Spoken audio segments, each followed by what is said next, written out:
this video, we learn how to download the QSET software for configuring the Series DRCS driver and how to install it on a PC.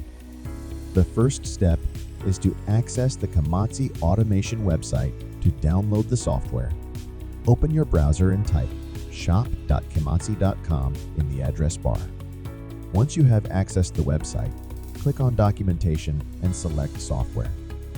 On this page, you can find all our configuration and diagnostic software. To proceed, select QSET, then click Download. When the download is complete, extract the files from the compressed folder. Open the volume folder and click on the setup file to start the installation.